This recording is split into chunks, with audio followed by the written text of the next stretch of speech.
Hello, I'm Kimberley Dondo, Digital Content Manager, and welcome to In Conversation With, the podcast series that delves into the world of financial services and brings you face to face with some of the most notable figures in the industry. Listen as we discuss topics that are currently facing the industry and hear from visionary CEOs to disruptive innovators as we bring you a diverse array of voices and perspectives. We'll explore the challenges they faced, the lessons they've learned, and the insights they have to share about the ever-evolving landscape of financial services. Hello and welcome to In Conversation With. I'm Kimberley Dondo, and in this episode, I'm joined by Julie Greenwood from Octopus Money and Hayley Rabbets from the Verve Foundation. Thank you both for joining me today. Thanks for having us. Thank you. So Julie, do you want to start us off with an intro into yourself and how you got started in the industry? Sure. I'm delighted to be here. And so I head up advisor distribution at Octopus Money. But I've been in financial services all my career. I started as a temporary secretary at Standard Life and just fell in love with it. And I have always worked with advice firms, whether that be tied or independent. And basically my passion is helping them grow the value in their business. So I absolutely appreciate the value that advice adds and anything that we can do as an industry to help more people access it, then that's what I guess gets us out of bed in the morning. So yeah that's what brings me joy. Yeah. And Hayley, you've done our podcast a couple times now. So do you want to also give a little introduction for those who may not have listened to those episodes? Of course, yeah. So I've been in finance since 2007. There's always this joke around, did the markets crash because I joined finance? I can confirm it was not my fault. I started out similar to Julie. I was in a receptionist role, saw everything going on around me and just thought, this is really interesting. Asked about 6,000 million questions and kind of started working my way up into different roles. Large chunk of my career was in power planning and operations. I've done up to my level 6, so I'm chartered. And I found the Verve Group about 3 years ago now. Started working on the group side of the business, found a real passion for the Verve Foundation, which is the not-for-profit side. And I moved across there almost 2 years ago now, and just helped to kind of build it up and grow it over the last couple of years, helping as many people as we possibly can. Yeah. So both of you have seen quite a bit in the last decade or so within financial services. And one of the most hotly debated or talked about topics is bridging the advice gap. So I thought, what better than you two minds to come together and discuss this topic? But Hayley, I wanted to start off by asking, by kind of talking to Julie and working alongside her or hoping to working alongside her in the future with Octopus Money. What do you think that could achieve? What could that collaboration achieve? So I think the very first thing that struck me about Julie and Octopus Money is that we have really closely aligned values. We're both trying to do the same thing, might be in a different way, but that the result and the goals that we have is all heading in the right direction. So I'm a big believer in collaboration. You know, we're stronger together.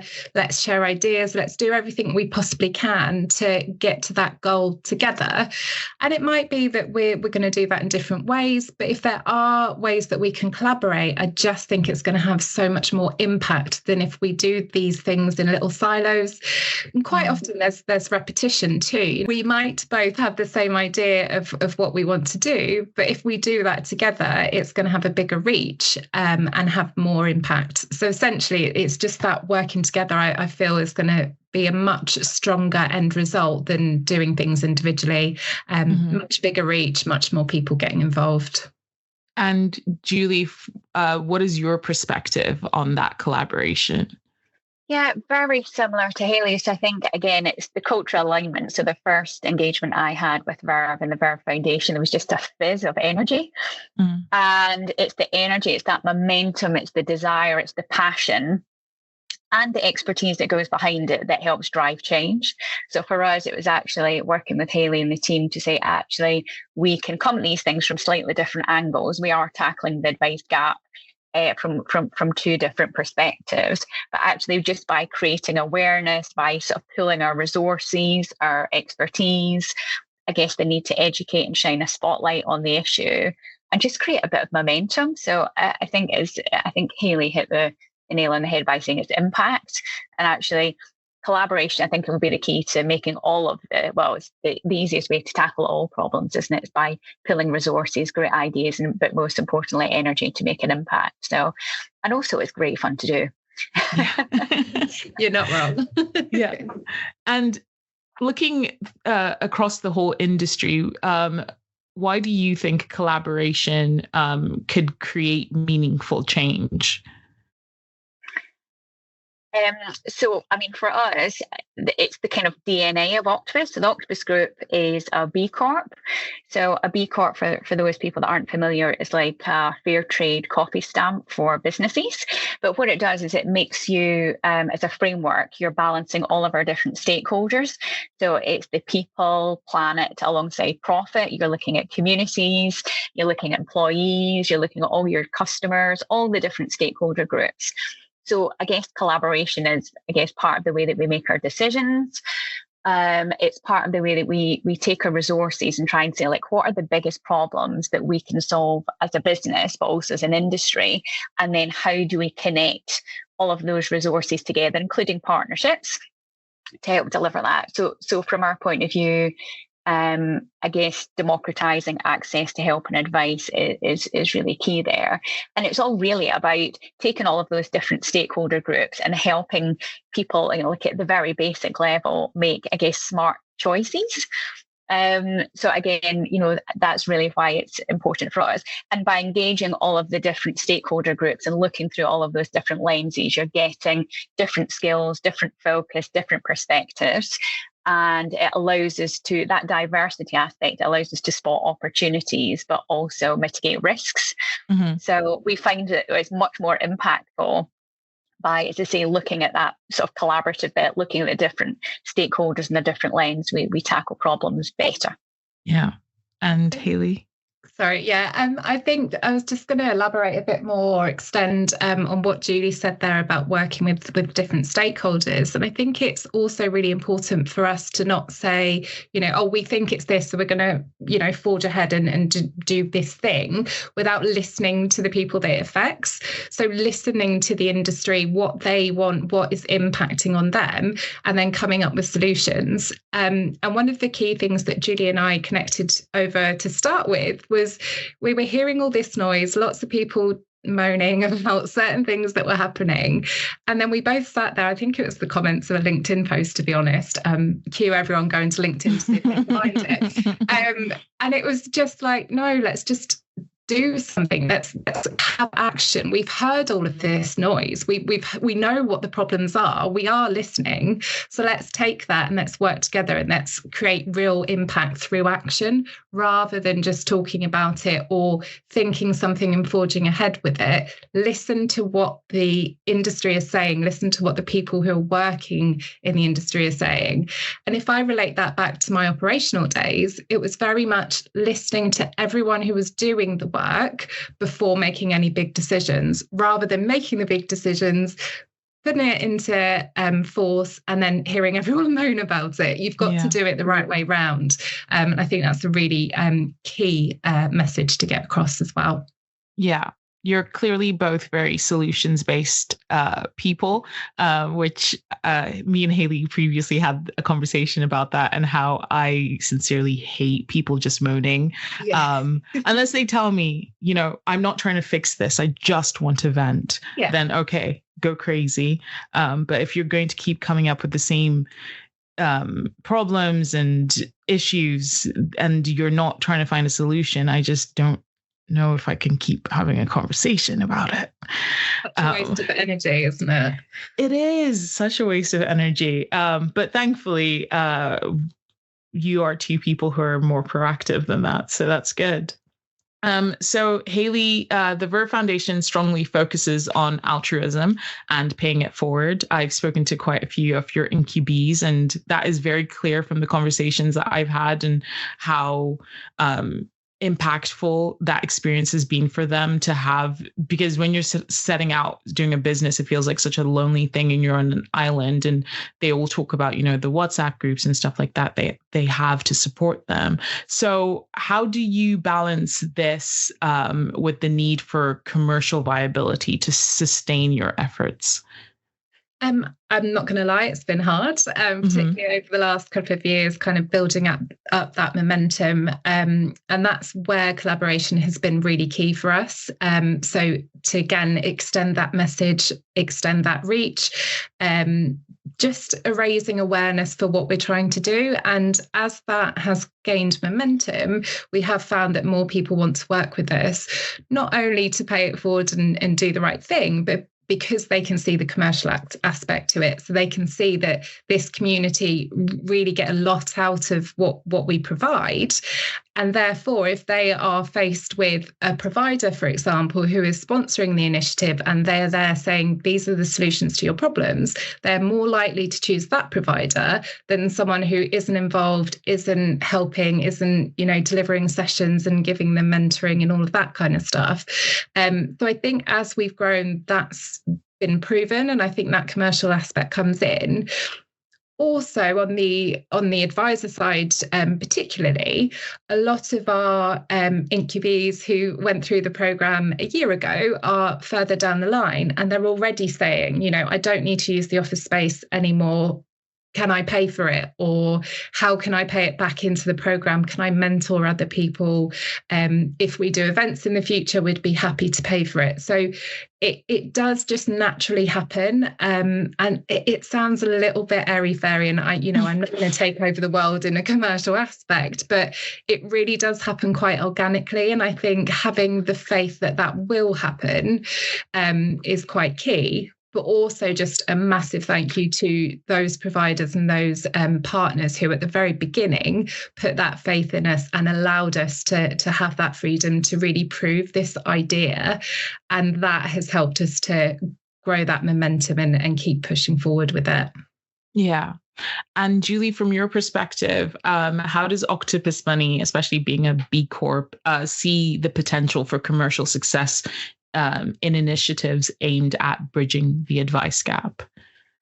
Yeah, I mean, I think it's a lovely virtuous circle. So I think there's a couple of things in terms of, I do love and I do agree with what Hayley said about that kind of pay it forward mentality. Mm-hmm. So all of us have probably had support, stakeholdership, mentorship, training, engagement opportunities that have been earlier in our careers. And we are definitely seeing people paying it forward, which is good. I mean, for us, as part of bridging the advice gap, we're focusing on, I guess, people that would normally be locked out of access to help and advice with their money.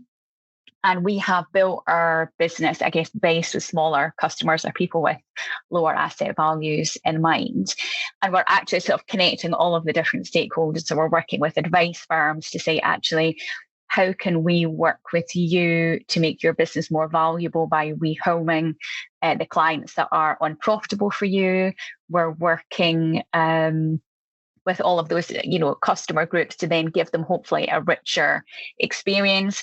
But actually, interestingly, one of the other ways is when we are asking advice firms to sort of basically redirect clients that come to them for advice, that they say, look, I'm sorry, you're outside of my target market. I'm not able to help you.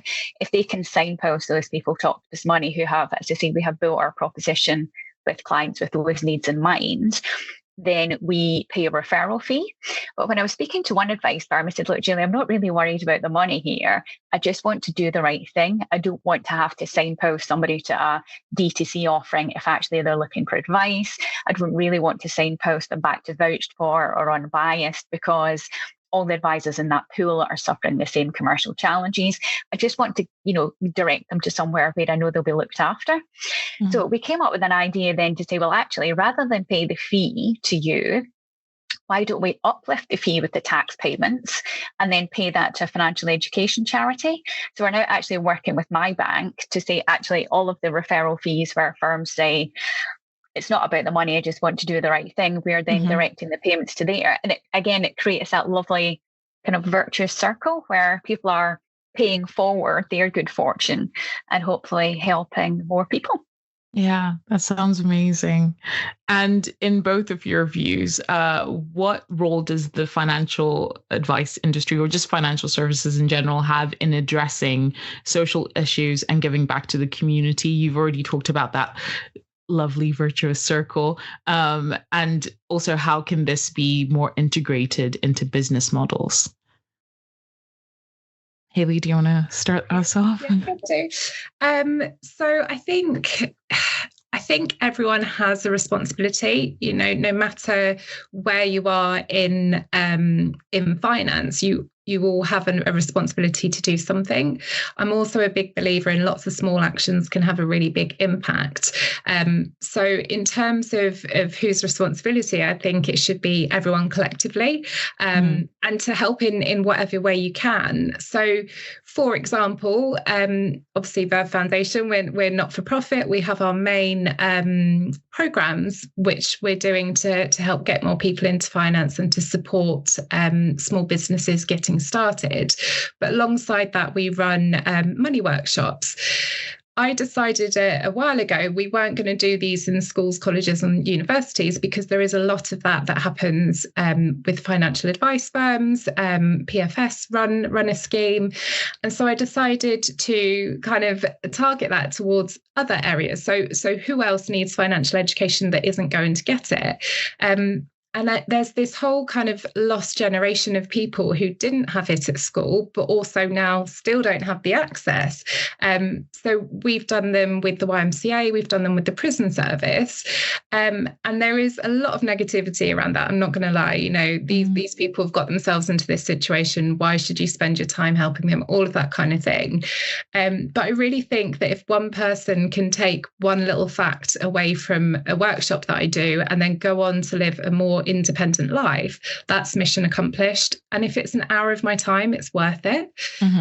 What's been great about that is that Kathy has allowed me to do that within kind of work hours. She's really supportive of me doing that.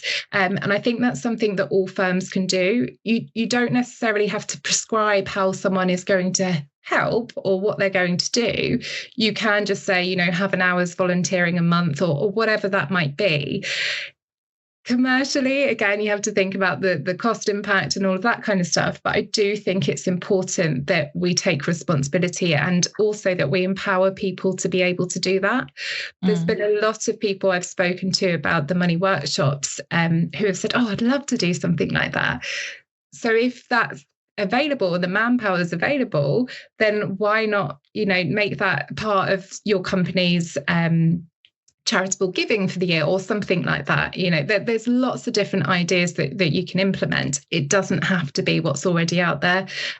So I think, we should all be doing something, and whatever that something is totally up to the individual to decide. Yeah. And Julie? Yeah, I couldn't agree more. So I think the thing is, people will sometimes say, well, that's a company level decision. But I think Hayley's right. It's everybody can make an action. Everyone can make a difference, no matter how small. At Octopus, we obviously have the Octopus Giving Foundation, which is a huge part of how we direct our, not just time, but talents. So whether it is, helping people, prepare for interviews, or even just, our sort of old, outfits or suits or whatever, helping people with CVs, everything like that.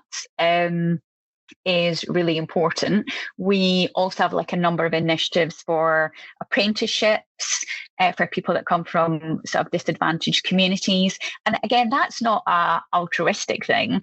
To be quite crude, we get a lot of great talent coming through. We're looking at all of the challenges that we're trying to solve through a different lens, because you can get groupthink if everyone comes from a certain background or has a certain view on money. You're looking at it through that angle, but actually when you bring in this rich talent base, it absolutely helps us see things in a different way and make sure that we have people solving problems that reflect the community that we're here to serve. So as I say, it's not, I was just trying to like hit a quota or do a target. So it's actually driving, some pretty great value from this. We also sit on the TISA Financial Education Council, and again, work with partners to try and drive change. And again, that's another kind of collaborative thing. So as I say, it's one of these things where I think we all get involved, and I think we probably all get more back from it than we give. Mm-hmm. And it's one of these things, it's a virtuous circle. The more you start doing it, the more you see the benefits, and the more you think, actually, I hadn't spotted that opportunity, I hadn't seen that, actually, I hadn't realised it would be interpreted that way. Actually, that's a barrier that I hadn't spotted before.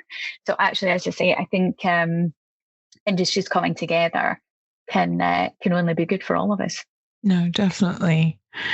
And we've had a lot of talk about retiring advisors, and some of them have this thought process where they don't feel the need or worry about succession planning. So how do you address this mindset and emphasize the importance of passing on their knowledge and client relationships, whether that is, through mentorship or whatever it may be, for those who may not be like, I want to pay it forward, I just want to retire and just go about my business. I mean, I find it ironic because advisors spend pretty much every waking moment thinking about their clients, mm-hmm. and their hopes and dreams and goals and their exit planning, their succession planning, and they don't often take their own medicine, which probably lots of people in financial services are exactly the same. I think there's great ways of sort of speaking with advisors, helping them boost the value of their business. It's like anything, it's having time to kind of lift your head off the desk. It's, running an advice business is hugely challenging, especially when everything around you, the macroeconomic environment, the political environment, the sort of geopolitical situations, wars, inflation rates, interest rates, everything is changing, and they're having to navigate really stormy seas. But just having time to think about the conversations that what is their exit plan? What do they want their future to look like? I don't think there is a retirement anymore. I think you have a phasing of a different journey. So people may slow down, work slightly less, or maybe then change. So my dad retired at 61, then became a Tai Chi instructor, and he worked until he was 79. So I think it's thinking about actually what is the next phase of your life rather than retirement. So it's maybe framing it slightly differently. And again, the conversations I'm having with advice firms as they're thinking about their exit is that overwhelming feeling of duty of care to their clients. So when they're thinking about choosing, an acquirer for their business, or an acquirer for their clients, or a new home for the people that are going to look after the people that they have helped build that trust, build that financial peace of mind, actually finding that cultural fit has been really important. So it's not just about how much money can I make from a business, but it's very much a case of, can I make sure that the home that my clients are going to is something that I would be proud of? So making sure there's no reputational risk, making sure they treat customers the way that, and the clients the way that they would want to. So I think just finding that fit can be really empowering. And then what we really hope is that the clients then can not just the clients themselves carry on that financial journey, but actually continuing that intergenerational loop. So actually, how can we work with clients and advisors and the children and the grandchildren to start that really positive financial empowerment early? Because the earlier you start these conversations, break the taboos, let's have the conversations, let's create the plans.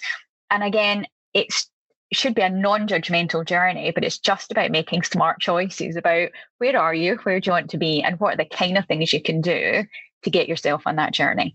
And I think if you can find a partner that will take over those clients, continue the journey for them and their children, then I think that's a hugely privileged position to be in. Yeah, definitely. Hayley, did you have anything to add? Yeah, I think also, so Julie, you mentioned about advisors getting their clients to think about things a bit sooner and having those conversations. And I think it's the same for advice firm owners, is to thinking about this a little bit earlier, so that you're not ending up, approaching retirement in the next few years and thinking, oh gosh, I didn't think about that. I've worked so hard all of these years to build this incredible business, and I'm just going to walk away from it or just sell it. And that feeling doesn't sit right with a lot of people. So definitely kind of trying to consider that a bit sooner, and realizing that it's probably not as difficult as you expect it to be. You can bring new people into your business. You can help bring them up the curve. There's plenty of people who will want to come on board, and it's a great solution as well for people who want to become business owners, but they maybe don't have the experience or the client bank. Giving those opportunities and that paying it forward again can have a really great impact. And you've been working with that person as a business owner for, say, 5-10 years. You're going to feel way more comfortable passing your business over and your clients over to somebody that you trust, who you've worked with to make your business the best that it can be, then you might be just walking away. So I think early planning for that kind of thing is really, really important. And it's something that we discuss within the Advisor Incubator program. Yeah, you're just starting out, but actually think about the end. Always start by thinking about your exit and what you're going to do and what your plans are.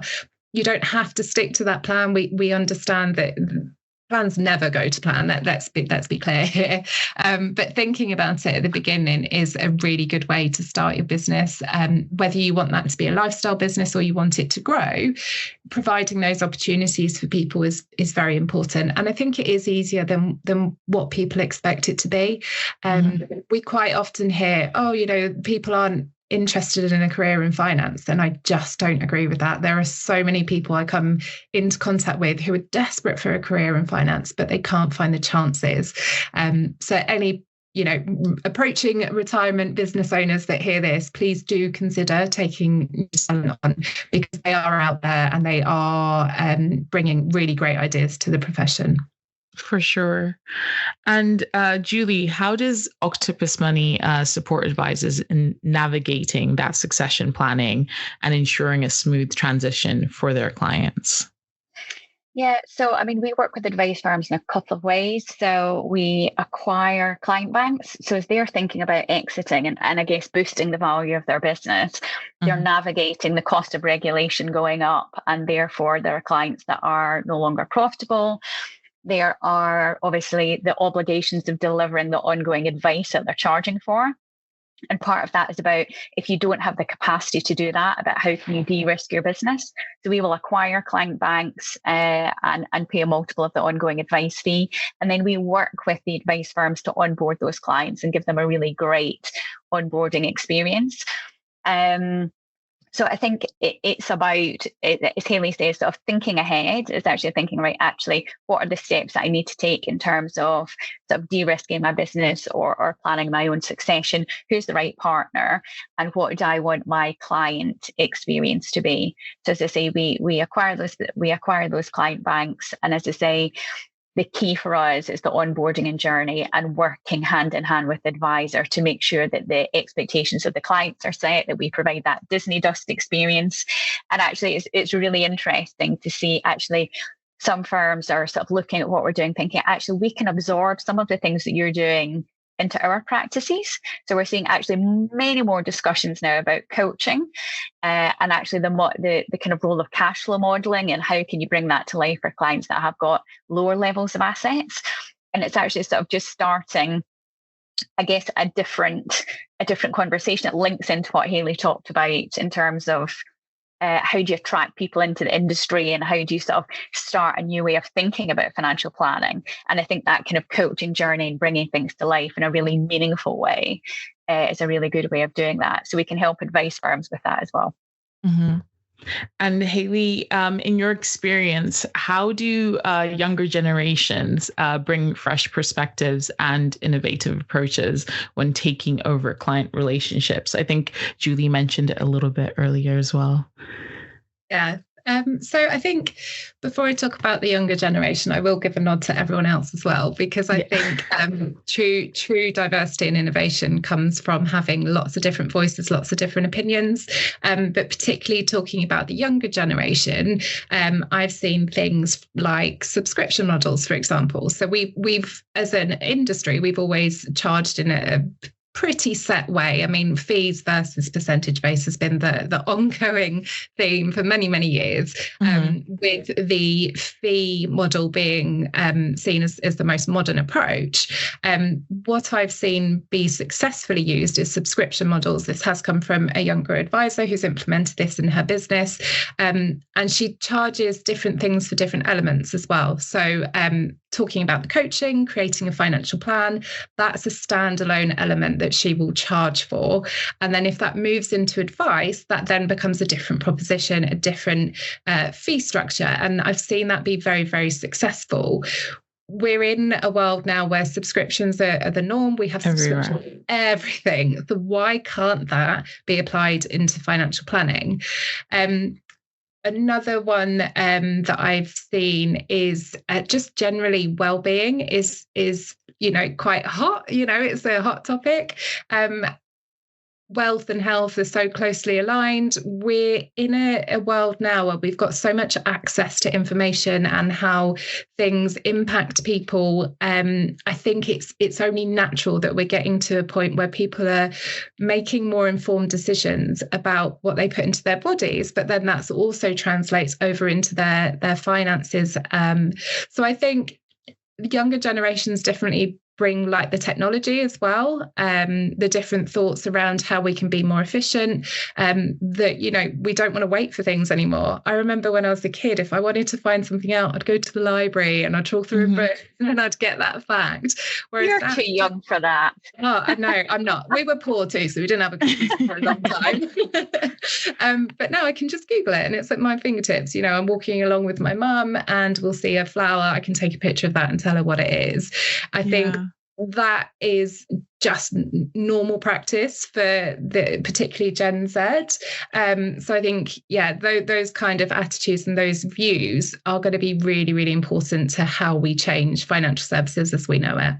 Yeah, definitely. Yeah, that transition has been quite rapid, and I can only imagine how much more involved we will be with tech in the future. And also the subscription-based model sounds like a no-brainer, because everything I pay for currently is all subscription. Sometimes I have to look over my bank statement and be like, okay, someone needs to come in and consolidate all of these so that it could just be in one pot, because at this point it's getting insane. That will be the next thing. Instead of pension consolidation, it will be subscription consolidation. Definitely. Maybe we need to talk about that. Trademark it. Yeah. We need to trademark that idea, Hayley. So talking about something else that has been traditionally done, I've seen my colleague Amanda did a lot of talk about this last year, where she would talk to advisors who primarily seem to focus on an individual instead of focusing on the family. And then it just seemed like such a misstep in a way, because if you just have a relationship with this one person in that family, if that something were to happen to that person, you have no point of contact within the family, or you don't have a relationship with that family. You want to continue that with you. So I guess I've answered it a little bit, but why do you think that shift should happen from kind of the individual approach to more of a family-centric one?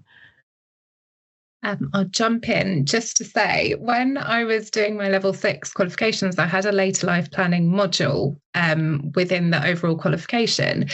And it was the first time when I was working in a firm at the time, they took that approach where it was an advisor would know the individual and not the whole family. And so when I was reading through all my materials, it was talking about later life planning and how when you do like equity release, for example, best practice would be to speak to the whole family, because that could have implications on the overall family when that person dies, and they need to be aware of it and all of that kind of stuff from the perspective that you're covering your back, essentially. But it really resounded with me at that point. I took it back to my firm and I was like, look, guys, you should really be talking to the whole family, and for these reasons. And it wasn't just covering your back. It was, you need to build these relationships. And what if they've got wealth that you could talk to them about? And speaking to people as a family also helps to break those taboos. I think Julie mentioned it earlier. Being more open about money can be very beneficial all round. So yeah, it's something that I hadn't considered until doing that unit. And then when I read it, I was like, wow, of course. And I imagine it's like that for a lot of people. You just do something the same way for so many years that sometimes you don't take a second to look at what you're doing to think, oh, how could I do it differently? And again, linking that back to what we were saying earlier, this is where fresh perspectives can come in, new people can come in, and they can point out things that are really obvious to them, but because you're so busy doing the things that you've been doing day in, day out, you don't necessarily see it. So yeah, I agree, it's very, very important. It took me a while to realize why, but I think there's so much untapped opportunity there as well, where you're building those relationships. Financial planning is no longer about selling products, thank goodness. It's about building those relationships. And if you can do that within a family, you're going to be that trusted person. You're going to be able to help them out a way more than you can do if it's just one individual person. Mm-hmm. Arguably, you're going to give better advice as well, because you're going to be more informed about the overall situation than you would do if it was just one person individually. And there's some really scary stats. So 70% of widows change financial advisor within 12 months of their husband passing away. And if you think about an advice business is based on typically assets under management and the advice fee charged on those, you've got an intergender transfer. So typically men live longer. So the wife will inherit the money. They may not have had any engagement with financial advisor through that process. They feel disengaged. They feel sort of patronized. They then move to a different financial advisor. Then there's the intergenerational transfer where the mum passes away and the money passes through to the children. And it staggers me that there is not that kind of intergenerational audit where you just identify your top 10 clients. Are we connected with the wife? Are we connected with the children? Are we connected with the grandchildren? And you can put in place different support for each of their needs. But it's a retention play, as well as, to Hayley's point, you then discover assets. So actually, the daughter actually ends up having a huge pension fund where there's a pension consolidation exercise, or, there are so many opportunities to unlock wealth. And then from a duty of care point of view, foreseeable harm, people will pay tax and people will die. So actually just the cascade, the kind of effective cascade of that wealth. So whether it is granny paying for the stakeholder pension of the grandchild or whatever it might be, there's some really neat ways to transfer wealth down the generations, but keep it within your advice firm.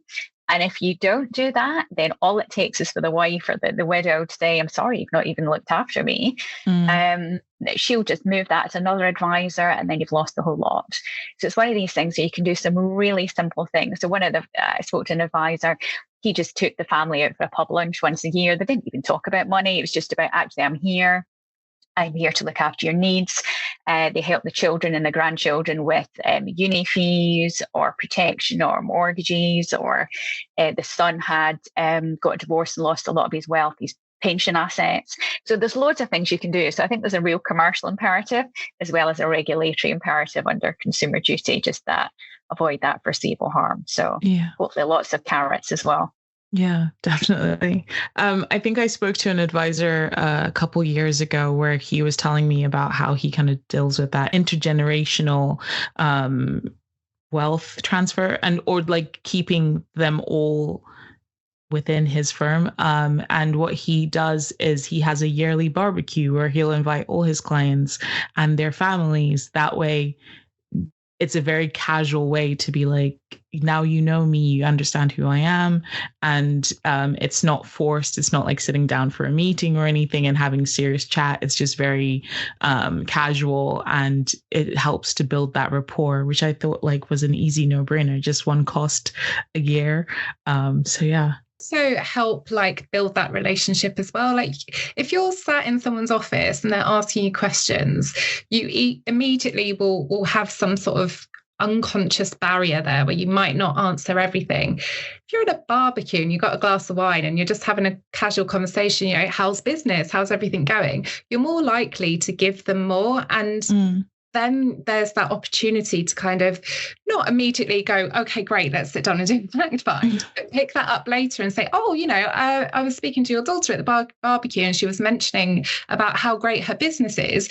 Do you know whether she's got an advisor? Oh, no, I hadn't thought of that. You know, it's a much more natural setting to kind of have those conversations.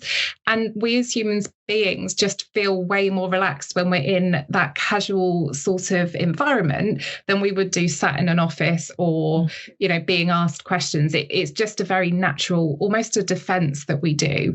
But definitely wine helps. Yeah. It loosens the tongue in the throat. Exactly. Apparently. Yeah. So Hayley, the Verve Foundation does promote the concept of financial coaching alongside traditional financial advice.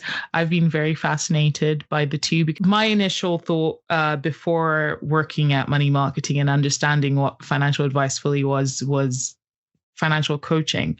But then I've been working here for a couple of years now. I understand financial advice is a little different from that. So why do you think the two should meld? I think it goes back to that kind of relationship building. Every time someone meets with a client, they're starting to build that relationship, and that can be very, very difficult. So if we think back to the traditional financial advisor selling products, it was very transactional. It was very much, you've got this need, this is your solution, done. Whereas if we think about financial planning in the modern world, it's very much about building that relationship, building that rapport. You might not get out of them in the first meeting what they need. And so that's when these coaching skills come in, and it really helps to just put people at ease and help them get to the bottom of what it is that they want. Really silly example. I'm asked what I want for dinner and I will immediately say, I don't know. Every single day, I have no idea what I want to eat. Whereas if someone asks me different types of questions, it then starts getting me thinking, oh, actually, I might want that to eat.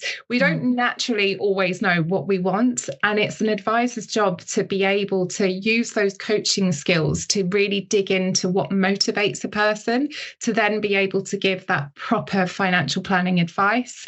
And sometimes it isn't advice. Sometimes it doesn't even cross over into advice. It's more about that well-being again, and what it is that's going to put you in that right mindset to be able to deal with your finances, no matter what they are.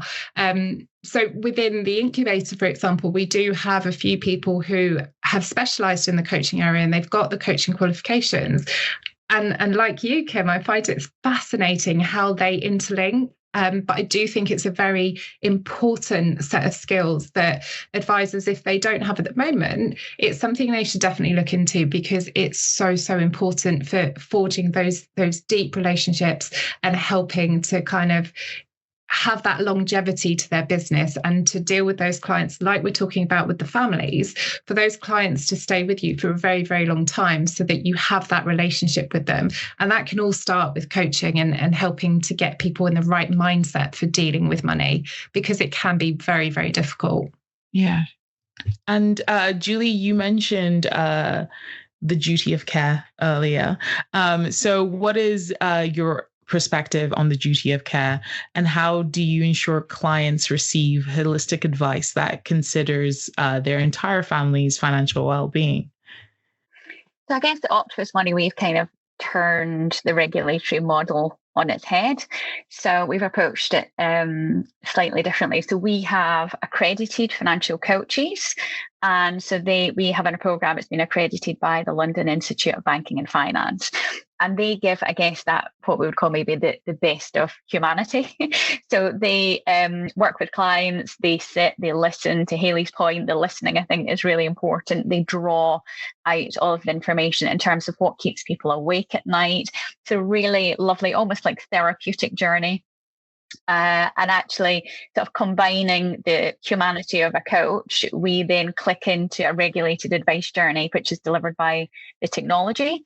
So actually, when we're thinking about duty of care, it's the combination of the two. So, sort of financial planning in terms of hopes and dreams, it could be within that sort of within that methodology, we're thinking about things like emergency cash fund. We're thinking about protection needs.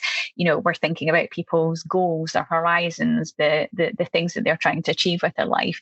Building all of that together with, I guess, advice algorithms when it clicks into the digital advice technology. Those advice algorithms to make sure that we're directing people into the right solutions, but in a robust, repeatable, scalable, transparent process. So, and we're, I guess for us, we're at the end of the market where we're aiming to deliver that for people with assets of wealth that would typically be excluded from a traditional financial advice journey. Mm-hmm. So I guess the way that we tackle that duty of care and I guess delivering financial planning and hopes and dreams is through the combination of financial coaches who are skilled in, as I say, the listening, the empathy building, the trust and all the rest of it, and then combining that with the tech that delivers the regulated financial advice. By doing the combination of the two, what we've noticed is that there is a high level of accountability. So with our coaching program, a client will speak to a coach typically every sort of 3 or 4 months. And actually, I know certainly in my own case, one of the actions was, you had to do my power of attorney. And the very thought of turning up to my next call with Terence and not having done it, there's no way I was going through that torture. So it made me accountable. So all of the things, so like Hayley, I'm, qualified to be a financial advisor. And there was nothing necessarily new in that journey, but just having somebody to make me do it, but also the storytelling bit.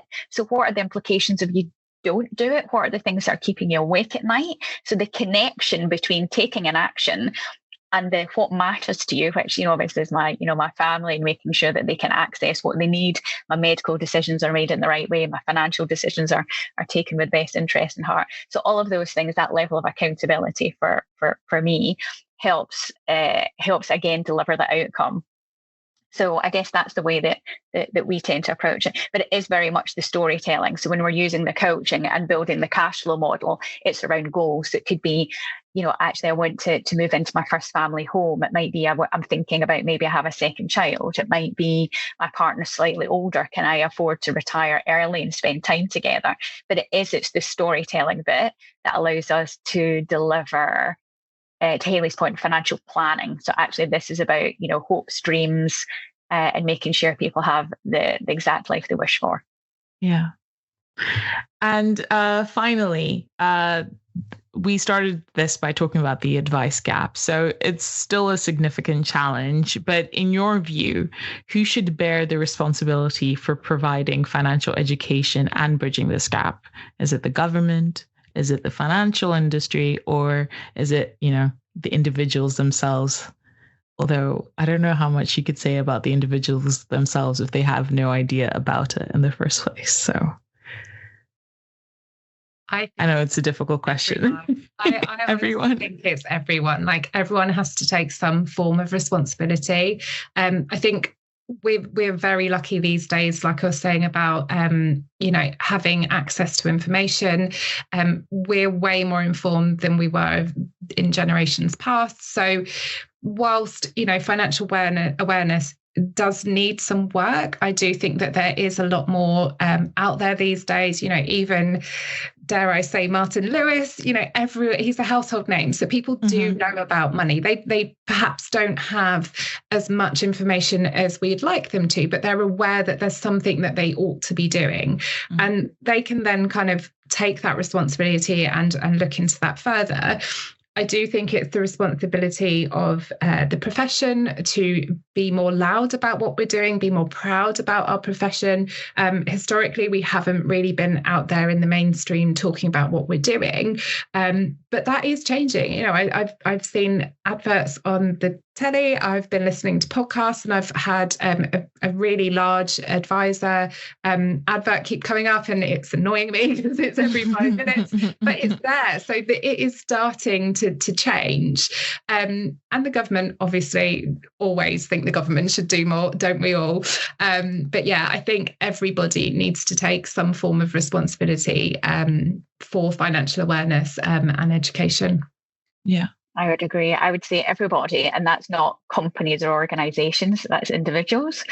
So I think everyone can do something about supporting financial literacy and creating awareness. And even if that's just breaking the taboos, talking about money, talking about our experiences, our challenges, the things that helped us, the things that we got wrong.